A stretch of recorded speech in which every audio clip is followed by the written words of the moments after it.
الحمد للہ رب العالمین والصلاة والسلام علی رسولہ الامین محمد وعلی آلہ وصحبہ اجمعین، اما بعد۔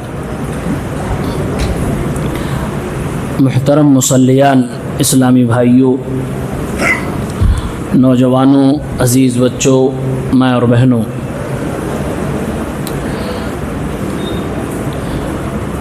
ابھی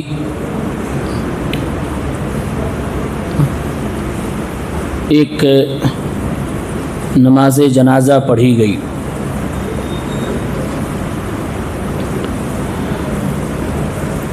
ہم سب نے میت کے حق میں مغفرت کی دعا کی ہے،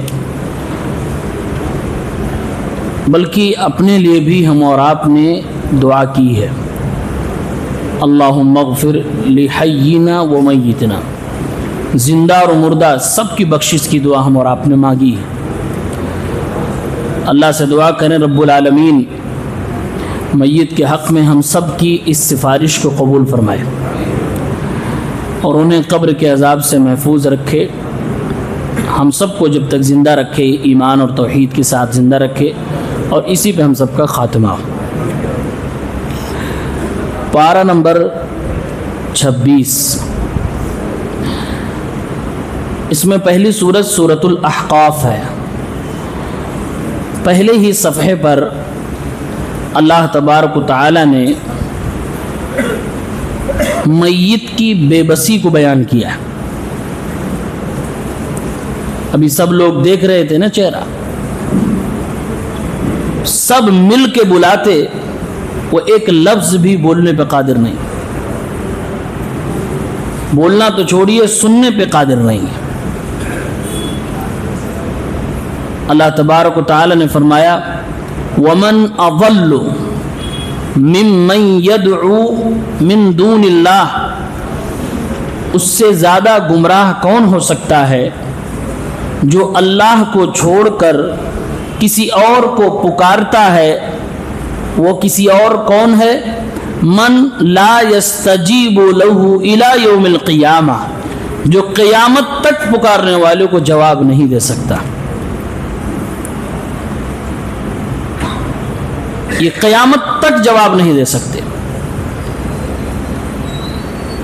یہ ہر طرح کے معبودان باطلہ کے بارے میں گفتگو ہو رہی ہے، لیکن اسپیشلی وہ لوگ جو کبھی انسان تھے، مرنے کے بعد ان کی عبادت شروع ہو گئی، ان کو پکارا جانے لگا۔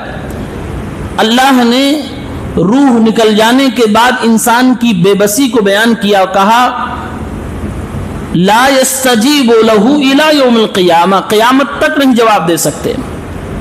جواب دینا تو دور کی بات ہے، وہم عن دعائہم غافلون، لوگ مجھے بلا رہے ہیں، لوگ میرا نام لے رہے ہیں، لوگ مجھے پکار رہے ہیں، وہ اس سے بھی غافل ہیں۔ وہ الگ دنیا میں چلے گئے، وہ برزخ کی دنیا میں چلے گئے۔ وَإِذَا حُشِرَ النَّاسُ، اور جب کل قیامت کا دن آئے گا، لوگوں کو قبروں سے نکال کے میدان محشر میں لایا جائے گا، كَانُوا لَهُمْ أَعْدَاءَ، اگر ان قبر کے اندر مدفون لوگوں کی عبادت کرنے والوں کو سامنے لایا جائے گا، یہ ان کی عبادتوں کا انکار کر دیں گے۔ صرف انکار نہیں کریں گے بلکہ دشمنی کا اظہار کریں گے۔ کانوا لہم اعداء، وہ ان کے دشمن ہوں گے، وکانوا بعبادتہم کافرین، اور ان کی عبادتوں کا انکار کریں گے۔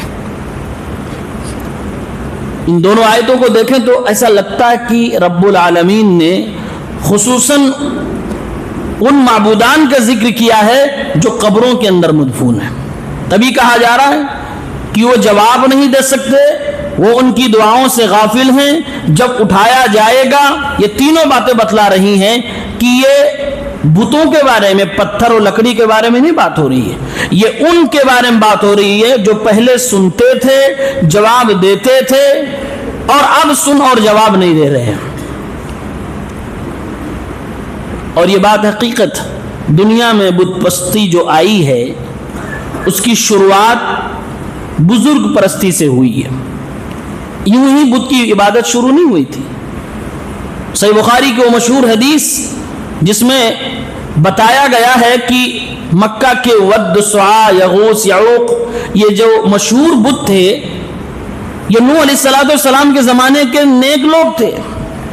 بعد میں شیاطین نے، ابلیس نے ان کے بعد کی نسلوں کو گمراہ کیا، اور گمراہ کرتے کرتے جب علم ختم ہو گیا لوگ انہی نیک لوگوں کی عبادت کرنے لگے.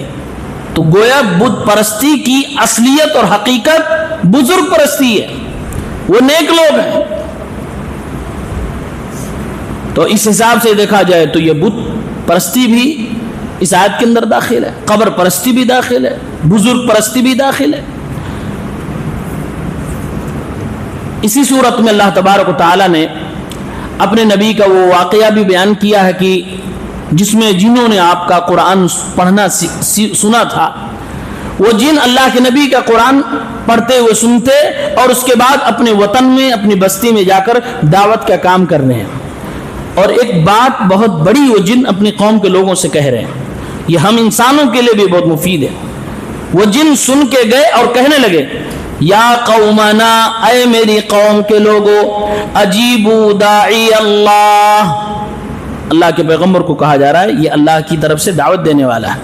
اجیبوا داعی اللہ وآمنوا بہ، اس اللہ کی طرف دعوت دینے والے داعی کا جواب دو، اس کی دعوت پہ لبیک کہو اور اس پر ایمان لے آؤ. یغفر لکم من ذنوبکم، فائدہ تمہارا ہوگا کہ اللہ تعالیٰ تمہارے گناہوں کو معاف فرما دے گا. وَيُجِرْكُم مِّنْ عَذَابٍ عَلِيمٍ، اور دردناک عذاب سے تمہاری حفاظت فرما لے گا. اس کا مطلب یہ ہوا کہ جو شخص دعوت اللہ کا کام کر رہا ہے وہ عوام کی خیرخواہی اور فائدے کے لیے کر رہا ہے. عوام کو اس کی دعوت پہ لبیک کہنا چاہیے. اس میں داعی کا جو ثواب کا فائدہ ہے وہ الگ ہے، لیکن مدعو کا، عوام کا اپنا فائدہ ہے. دو فائدہ بتایا گیا، ایک یہ اس کی دعوت پہ لبیک کہو گے تمہارے گناہ معاف کر دیے جائیں گے اور تمہیں دردناک عذاب سے بچا لیا جائے. دو فائدہ. اسی لیے جنہوں نے اگلا جمعہ بھی کہا کہ اگر تمہارے دماغ میں ایسا کچھ آ رہا ہے کہ ہم اس داعی کی بات نہیں مانیں گے تو اس کا تم کچھ نقصان نہیں کر پاؤ گے. حقیقت میں اگر کوئی اللہ کی طرف دعوت دینے والا داعی ہو تو لوگ اسے سنیں یا نہ سنیں اس کو ثواب مکمل ملے گا اور اس کا ذرہ برابر کوئی گھاٹا نہیں ہونے والا. اس لیے کہ ہمیں اور آپ کو تاریخ انسانی، تاریخ انبیاء بتلاتی ہے. کئی ایسے نبی آئے جن کو کسی ایک نے بھی ایمان نہیں قبول کیا. اللہ کے نبی فرماتے کل قیامت کے دن ایسے ایسے نبی آئیں گے، کسی کے ساتھ 2 لوگ، کسی کے 3 لوگ، اور کوئی ایسا بھی نبی ہوگا جس کے ساتھ کوئی نہیں ہوگا. تو کیا ان نبیوں کو رتبہ کم ہو گیا؟ نہیں، انہوں نے اپنا فریضہ انجام دیا، اپنا حق ادا کیا. اس لیے ہماری شریعت نے ہمیں اور آپ کو سکھایا ہے اور ہمارے نبی کی حدیث بتلاتی ہے کہ دعوت کے کام میں ہمیشہ پبلک نہیں دیکھی جاتی ہے کہ کتنے لوگ آڈینس سے، کتنے لوگ سن رہے ہیں. ہاں زیادہ سنیں، زیادہ فیض یاب، وہ اچھی بات ہے، لیکن سنانے والے کو کبھی بھی اپنا من اس سے چھوٹا نہیں کرنا چاہیے تھا کہ کم لوگ. اللہ کی قسم ہے اگر ایک آدمی بھی سدھر گیا، بد عقیدگی سے صحیح عقیدے پہ آ گیا، گمراہی سے اصلاح کی طرف آ گیا، تو دنیا کی ساری دولت ایک طرف، وہ نیکی ایک طرف. اللہ کے نبی نے حضرت علی سے یہی کہا تھا، اگر ایک آدمی کو بھی اللہ تعالیٰ نے تمہارے ذریعے سے ہدایت دے دی تو وقت کے سرخ اونٹوں سے بھی زیادہ تمہارے لیے قیمتی ہے وہ چیز. تو ہمیشہ دعوت کا جذبہ رکھنے والوں کے سامنے یہ حدیث پاک ہونی چاہیے کہ کم سے کم ایک آدمی بھی سدھر جائے تو ہماری نجات کا ذریعہ بن سکتا ہے. جنہوں نے اپنی قوم سے آگے کہا وَمَن لَا يُجِبْ دَاعِيَ اللَّهِ، اور جو اللہ کی طرف دعوت دینے والے اس پیغمبر کا جواب نہیں دے گا، اس پر ایمان نہیں لائے گا، فَلَيْسَ بِمُعْجِزٍ فِي الْأَرْضِ، تو یاد رکھے زمین میں وہ کسی کو عاجز نہیں کر سکتا. یعنی آج اس کی چل رہی ہے، چلے گی، کل اس کی نہیں چلے گی. اللہ تبارک و تعالی اس کے اوپر قادر ہے، جب چاہے گا اس کو ہلاک و برباد کر دے گا. وَلَيْسَ لَهُ مِن دُونِهِ أَوْلِيَاءُ، اور اللہ تعالیٰ جب پکڑے گا تو اللہ کے علاوہ کوئی بچانے والا بھی نہیں ہوگا. اولئک فی ضلال مبین، اور وقت کے داعی کو لبیک نہ کہنا یہ بہت بڑی گمراہی ہے۔ یہ جنہوں نے اپنے یہاں جا کر یہ ساری باتیں کہی ہیں، گویا کہ جنہوں نے اپنی قوم کو سبق دیا کہ داعی کا احترام کیسے کرنا، اس کی بات کو کتنا سیریس لینا ہے، نہ لینے پہ کیا گناہ ملنے والا، کیا خطرہ آنے والا، یہ جنہوں نے بتلایا ہے۔ کاش کہ یہ بات ہم انسانوں کو بھی سمجھ میں آ جائے، سننا چاہیے، سمجھنا چاہیے۔ بعدہ سورہ محمد ہے۔ محمد اللہ کے نبی صلی اللہ علیہ وسلم کا نام ہے۔ اس سورت میں اللہ تعالیٰ نے ایک بہت ہی بنیادی بات بتلائی ہے۔ سورہ فاتحہ میں جو بات ہے اسی سے ریلیٹ ایک بات ہے۔ فرمایا فَعْلَمْ أَنَّهُ لَا إِلَٰهَ إِلَّا اللَّهُ، جان لو، علم حاصل کر لو، سیکھ لو کہ اللہ کے علاوہ کوئی معبود برحق نہیں، اللہ کے علاوہ کوئی معبود برحق نہیں۔ یہ ہمارے کلمے کا حصہ ہے۔ اس سے پہلے ایک لفظ فَعْلَمْ، سیکھ لو، مطلب یہ ہوا کہ توحید پر عمل سے پہلے توحید کا علم ضروری ہے، دین پر عمل سے پہلے دین کا علم ضروری ہے۔ اسی لیے امام بخاری رحمت اللہ علیہ اسی آیت کو کوڈ کر کے باب باندھ رہے ہیں، باب العلم قبل القول والعمل، بولنے اور کرنے سے پہلے جاننے کا چیپٹر، علم کا چیپٹر۔ مطلب یہ ہوا کہ ہم اور آپ پہلے سیکھیں پھر عمل کریں۔ یہی بات سورہ فاتحہ میں سکھلائی گئی، غیر المغضوب علیہم ولا الضالین۔ اے اللہ تعالی ہمیں صراط مستقیم، سیدھا راستہ، ہدایت کا راستہ دکھلا۔ اے اللہ تعالی ہمیں ان کا راستہ نہیں چاہیے جن پر تیرا غضب نازل ہوا، اور ان کا راستہ بھی نہیں چاہیے جو گمراہ ہو گئے۔ غضب نازل ہوا وہ یہودی لوگ تھے، اور جو گمراہ ہو گئے وہ نصرانی لوگ تھے۔ یہودیوں کی برائی یہ تھی کہ ان کے پاس علم تو تھا، عمل نہیں تھا، اور نصارہ کی برائی یہ تھی کہ ان کے پاس عمل تھا لیکن علم نہیں تھا۔ اللہ نے فرمایا دونوں چیزیں غلط ہیں۔ امت محمدیہ کے لوگوں کو ایسا ہونا چاہیے کہ پہلے علم ہو اس کے بعد عمل ہو، یعنی علم عمل کے لیے ضروری ہے۔ اس آیت پہ غور کریں تو ایک جملہ ملا کہ عمل کے لیے عمل سے پہلے علم ضروری ہے، اور یہی مطلب ہے اس حدیث پاک کا جو رسول اللہ نے فرمایا، سنن ابن ماجہ کے مقدمے میں ہے، طلب العلم فریضۃ علی کل مسلم۔ علم کا حاصل کرنا ہر مسلمان پہ فرض ہے۔ کون سا علم؟ جو آپ کو کرنا ہے دین کا کام، اس کا علم فرض ہے۔ پوری دنیا جہان کا علم نہیں، جو آپ کے سامنے آ رہا ہے دین کا کام آپ کو کرنا ہے، آپ کے اوپر فرض ہو گیا، تو اس کا علم بھی حاصل کرنا فرض ہو گیا۔ مثال، سال کے 11 مہینے اگر آپ روزے رمضان کے بارے میں نہیں جانتے، کوئی حرج کی بات نہیں، آپ بالغ ہو گئے، اب آپ کے اوپر روزہ فرض ہو گیا، آپ کے اوپر واجب ہو گیا کہ رمضان کے بارے میں آپ جانکاری حاصل کریں۔ آپ کے پاس دولت نہیں، آپ حج کے بارے میں نہیں جانتے، کوئی مسئلہ نہیں، لیکن آپ کے پاس دولت آ گئی، حج فرض ہو گیا، اب آپ کے لیے فرض ہو گیا کہ آپ حج کے بارے میں نالج حاصل کریں۔ آپ سفر حج پہ جا رہے ہیں، حج کی جانکاری لیں۔ جو عمل کرنا ہے اتنا علم ضروری ہے۔ اور اسی پہ ایک اور بڑی نصیحت، بہت بڑی نصیحت، ایک فتنے کا سدباب ہو جائے، جب شریعت میں عمل کرنے سے پہلے علم حاصل کرنا ضروری ہے۔ کس سے پہلے؟ عمل کرنے سے پہلے علم حاصل کرنا ضروری ہے، کیا تبلیغ سے پہلے علم کی ضرورت نہیں ہے؟ عمل تو اپنی زندگی سے صرف تعلق رکھتا ہے، میں عمل کروں گا، صحیح ہوگا یا غلط ہوگا، کوئی نقصان ہوگا تو میرا ہوگا۔ شریعت کہہ رہی ہے کہ نہیں، علم حاصل کرو، تمہارا بھی نقصان نہیں ہونا چاہیے۔ شریعت کہہ رہی ہے عمل سے پہلے علم ضروری ہے۔ میرے بھائیوں، اس شریعت میں کیسے جائز ہو جائے گا کہ آدمی کے پاس علم نہ ہو اور وہ تبلیغ کرنے نکل جائے؟ اس لیے اللہ کے نبی کی جو حدیث ہے، بلغوا عنی ولو آیہ، مجھ سے کوئی آیت جانتے ہو تو اس کی تبلیغ کرو، یہ نہیں کہ کچھ بھی تبلیغ کرو، انی، مجھ سے، جانتے ہو کہ یہ نبی کی بات ہے، آپ کو یقین ہو کہ یہ نبی کی بات ہے اور یہ نبی کی بات ویسے ہی ہے جیسے نبی نے کہا تھا، یعنی یہ بھی علم ہو کہ اس نبی کی بات کو صحابہ نے کیسے سمجھا تھا، پھر آپ تبلیغ کر سکتے ہو، ورنہ حرام ہے تبلیغ کرنا۔ جاہلوں کے لیے جس چیز کا علم نہ ہو اس کی تبلیغ کرنا حرام ہے۔ جتنا بڑا ثواب بتایا گیا سرخ اونٹوں سے بہتر، اتنا ہی بڑا یہ گناہ ہوگا اگر کسی کی گمراہی کا ذریعہ بنیں گے تو۔ اللہ نے قرآن میں کہا وَلَا تَقْفُ مَا لَيْسَ لَكَ بِهِ عِلْمٍ، جس کے بارے میں تمہیں علم نہ ہو اس کے بارے میں زبان نہ کھولا کرو، وہاں کوئی اسٹینڈ نہ لیا کرو، خاموش علماء کے حوالے وہ بات کرو۔ خود عالم بننے کی ضرورت نہیں، تمہیں مبلغ اور مفتی بننے کی ضرورت ہی نہیں ہے،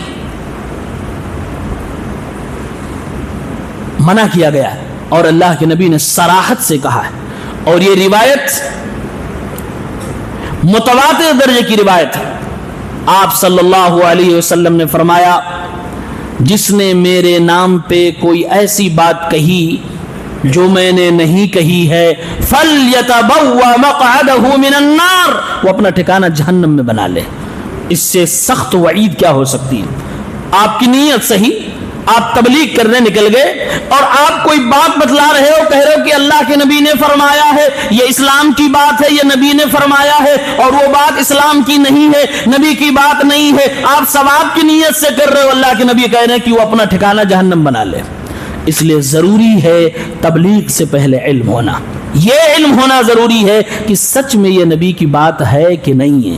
اسی لیے جو علماء محققین ہیں وہ ہر حدیث پر یہ نظر رکھتے ہیں کہ یہ سچ میں میرے نبی کی بات ہے کہ نہیں ہے۔ صحیح اور ضعیف جو بار بار بتایا جاتا ہے یہ کوئی کھلونا نہیں ہے، یہ کوئی ٹائم کی بربادی نہیں ہے، وہ اسی حدیث کو پیش نظر وہ بولنے والا اپنی آخرت بچا رہا ہے کہ کہیں ایسا نہ ہو میں کچھ ایسا نبی کے نام پہ بول جاؤں جو نبی کی بات ہو نہ، اور جانے انجانے میں اس وعید کا مستحق ہو جاؤں۔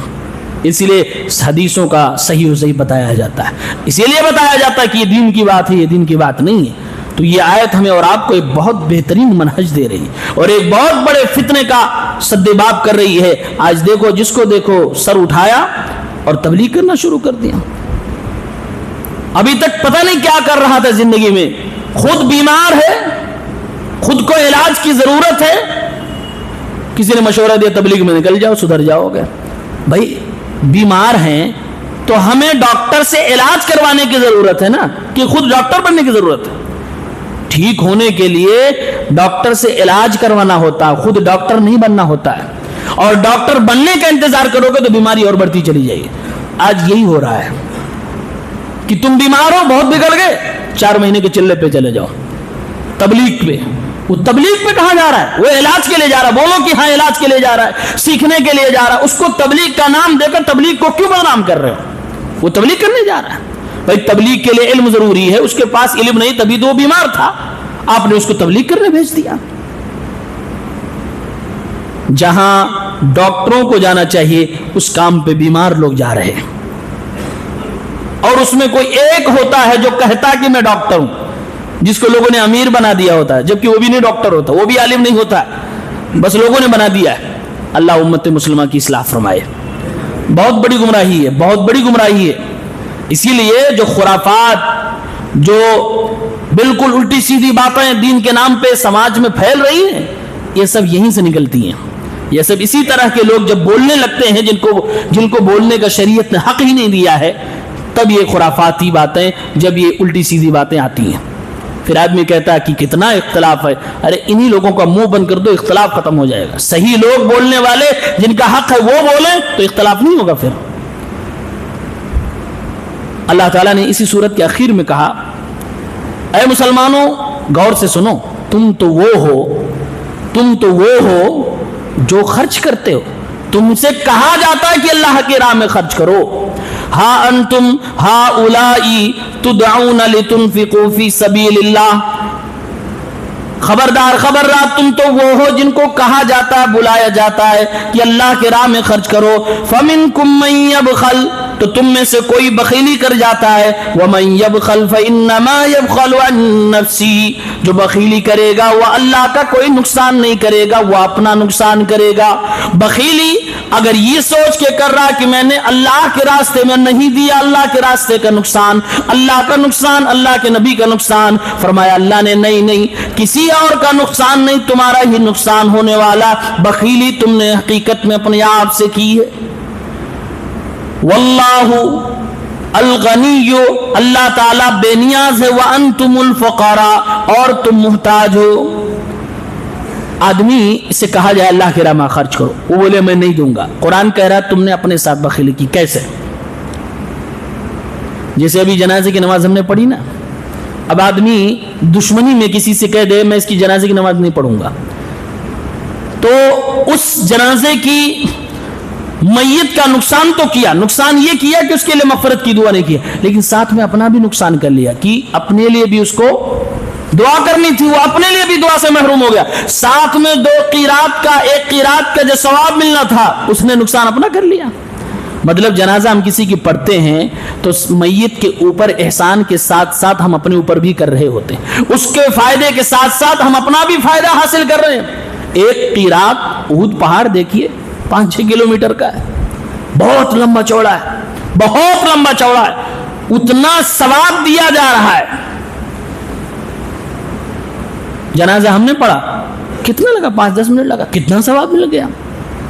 اسلام یہ سکھاتا ہے کہ تم جب بھی دوسروں کے لیے کچھ کرو گے اس کا جو ہونا ہے وہ تو ہوگا، تمہارا بہت کچھ ہوگا، اس لیے کبھی کنجوسی نہ کرو۔ یہاں کہا جا رہا ہے اللہ کے راہ میں خرچ کرو، نہیں کرو گے تو بخیلی تم اپنے آپ سے کر رہے ہو۔ مطلب یہ ہوا کہ خرچ جو کرتے ہو وہ کہیں اللہ خود توڑی لیتا ہے، اس کا تو تمہیں ثواب دیا جا رہا، فَيُضَاعِفُهُ أَضْعَافًا كَثِيرًا، بہت بڑھا کے دیا جاتا ہے۔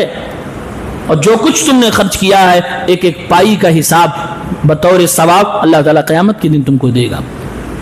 قیامت کے دن تمہاری سب سے بڑی دولت نیکی ہے۔ دنیا میں تم سے کہا گیا اللہ کے راہ میں خرچ کرو، تم نے نہیں خرچ کیا، تمہاری غلط فہمی ہے کہ میں نے نہیں دیا تو میں نے اپنا بچا لیا، تم نے اپنا نقصان کر لیا۔ اس لیے کہ قیامت کے دن جو یہ تمہارے لیے پلٹ کے آنے والا تھا کہ تمہیں نیکی ملنے والی تھی، تم نے اپنے نام اعمال میں نیکیاں نہیں جمع کی، تم نے ایسا اسباب نہیں اختیار کیا، گھاٹا تمہارا ہوا، بخیلی تمہاری ہو گئی۔ اور یہ بخیلی مال کی بخیلی نہیں ہوئی، ظاہراً تم نے تو نہ دے کے اپنا مال بچایا، لیکن یہ بخیلی تمہارے نام اعمال میں نیکیوں کی بخیلی ہو گئی۔ اگر کہیں مارکیٹ میں نیکیاں ملتی تو ضرور تم جنت میں جانے کے لیے خریدتے اور اپنے نام اعمال میں نیکیاں لکھواتے، لیکن بازاروں میں یہ نہیں ملتا۔ اللہ تعالیٰ ثواب دیتا ہے، وہی کہہ رہا خرچ کرو، نہیں کرو گے تمہارا نقصان ہوگا، تمہارے نام اعمال سے نیکیاں ختم ہو جائے گی۔ من یقرض اللہ قرضا حسنا، کون ہے جو اللہ کو قرض حسنا دینا چاہتا ہے؟ وہی اللہ سب کچھ دینے والا۔ وہ کتنے پیار سے کہہ رہا مجھے قرضہ دے دو میرے بندو، اس کو کچھ ضرورت نہیں ہے، لیکن وہ اسلوب، یہ طریقہ، یہ الفاظ اس لیے اختیار کر رہا ہے تاکہ یہ دینے والوں کو غلط فہمی نہ ہو۔ دے دو، تمہارا فائدہ ہے، قرضہ دے دو، قرض حسنا دے دو، فَيُضَاعِفُهُ لَهُ أَضْعَافًا كَثِيرًا، وہ بڑھا کے قیامت کے دن تم کو دے گا۔ اس لیے اللہ کے راہ میں خرچ نہ کرنے والے اپنا نقصان کرتے۔ اس کے بعد سورہ فتح، اِنَّا فَتَحْنَا لَكَ فَتْحًا مُبِينًا، یہ صلح حدیبیہ میں بات آج آپ نے سنی عصر کے بعد۔ اس میں جو سب سے سینسٹیو پوائنٹ تھا کہ جو مکہ سے آئے گا مدینہ والے واپس کر دیں گے، اور جو مدینہ سے جائے گا مکہ والے واپس نہیں کر دیں گے۔ اللہ نے فرمایا گھبراؤ نہیں، یہی تمہاری جیت ہے۔ ہوا کیا تھا، کچھ لوگ مسلمان ہو کے مکہ سے مدینہ آ گئے اس قانون کے بننے کے بعد۔ اب مکہ والے نے کہا محمد قانون بن چکا، واپس کرو۔ صحابہ گھبرائے، وہ آنے والا خود گھبرایا، کہہ رہا کہ اے مسلمانوں مجھے ان کے حوالے کر دو گے، میں ایمان لا چکا ہوں، کتنا ماریں گے تمہیں پتا ہے، یہ کتنا ستائیں گے ہمیں پتا ہے، مجھے حوالے نہ کرو ان کے۔ اللہ کے نبی فرما رہے ہیں کہ میں نے زبان دے دی ہے، وعدہ ہو چکا ہے، قانون بن چکا ہے، اب قانون پہ عمل ہونا ہی ہے، گھبراؤ نہیں، اللہ تمہیں ضائع نہیں کرے گا۔ صحابہ نے جب کہا اللہ کے نبی آپ نے دب کے فیصلہ کیا، اللہ کے نبی نے فرمایا جو ادھر سے بھاگ کے جائے گا وہ میرا ہے ہی نہیں، اللہ اس کو دور کرے۔ کون ایسا مسلمان ہوگا جو محمد اور ان کے ساتھیوں کو مدینہ کو چھوڑ کے بھاگے گا؟ کہا جو ادھر سے جائے گا وہ ہمارا ہے ہی نہیں، اللہ اس کو دور کرے۔ ایک طرف سے مسئلہ تو حل ہو گیا، ادھر سے جو آ رہا ہے اس کا مسئلہ ہے، قانون کے مطابق ہم اس کو تو نہیں رکھ سکتے، لیکن اللہ تو راستہ بنائے گا۔ چنانچہ وہ آئے صحابی ابو جندل، واپس کر دیا گیا، مکے کے لوگ لے کے چلے گئے۔ کچھ اور آئے، واپس کر دیا گیا۔ یہ صحراؤں میں، مکے اور مدینے کی وادیوں میں، باہر راستے میں اس سے ادھر ادھر گھومتے رہے۔ ان لوگوں کی پوری ٹیم بن گئی، تقریباً 60 سے 70 لوگ ہو گئے جو مکے سے مسلمان ہو کے آتے، اللہ کے نبی واپس کر دیتے، یہ لوگ قانون نافذ کیا جاتا، واپس کر دے۔ یہ لوگ کیا کرتے؟ جا کے اپنی ایک ٹیم بنا لیے، ٹیم بنانے کے بعد ان لوگوں نے پلاننگ کی کہ ہم کو مدینے میں داخل ہونا ہے، یہ قانون ہم مکے والوں سے ہی حل کروائیں گے۔ چنانچہ مکے کے مسافرین کا جو تجارتی قافلہ باہر جاتا تھا اسی کے اوپر حملہ کرنا شروع کر دیا، حملہ کرنے لگے، تجارتی قافلے خطرے میں آ گئے۔ قریش کے لوگ اتنا پریشان ہوئے، مکے والے خود اللہ کے نبی کے پاس آئے، اے محمد ہم تم سے درخواست کرتے ہیں، یہ جو وادیوں اور صحراؤں میں تمہارے دوست لوگ ادھر ادھر گھوم رہے ہیں ان کو بلا لو، مدینے کے اندر بلا لو۔ اللہ کے نبی نے فرمایا قانون تو بن گیا تھا، کہا نہیں وہ سب ختم کرو، بلاؤ ان کو۔ اللہ نے راستہ بنا دیا اور وہ باعزت سب کے سب مدینے کے اندر آ گئے۔ واقعی ان فتحنا لک فتحا مبینا، یہ بہت بڑی جیت تھی مسلمانوں کی۔ اسی میں اللہ تعالیٰ نے اللہ کے نبی کے ساتھیوں کی تعریف کی، فرمایا محمد الرسول اللہ، محمد کون ہے؟ اللہ کے رسول۔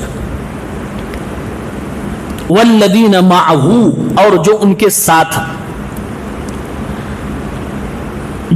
ساتھ ہیں ان کی خوبیاں بتائی جا رہی ہے۔ کافروں پہ سخت ہیں، آپس میں رحم دل ہیں، ان کو دیکھو گے سجدے اور رکوع کر رہے ہیں، اور ان کے دل کا حال یہ ہے کہ وہ مخلص ہیں، اللہ تعالیٰ کو خوش کرنا چاہتے ہیں، اللہ کی خوشنودی چاہتے ہیں، اور ان کے چہروں پہ سجدوں کے نشان تم دیکھو گے۔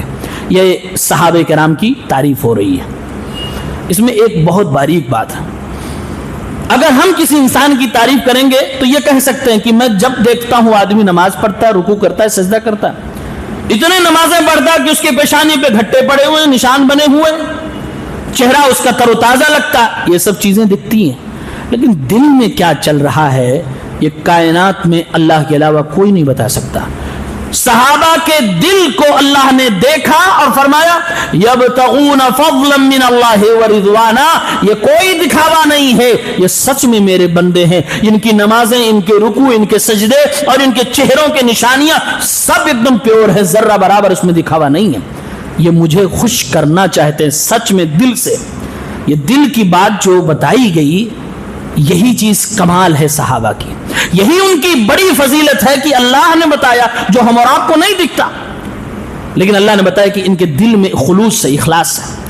انہی صحابہ کرام کے بارے میں اللہ تعالیٰ نے آگے فرمایا یعجب الزراع، یہ صحابہ ایمان والوں کو اچھے لگتے ہیں، بھلے لگتے ہیں، ایمان والے ان سے محبت کرتے ہیں،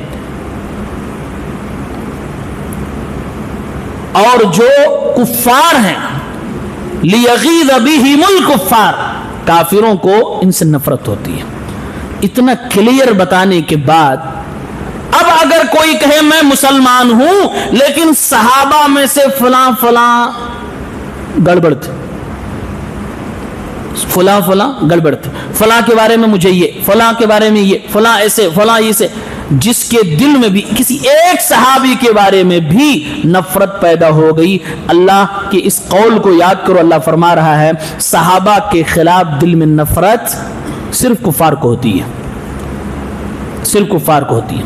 وہ صحابہ آپس میں جو اجتہاد کر کے سیاسی اعتبار سے آپس میں جو ٹکرائے، ایک دوسرے کے سامنے آئے، تلواریں اٹھائی، رب کعبہ کی قسم ان سب کے باوجود وہ جنت میں جائیں گے۔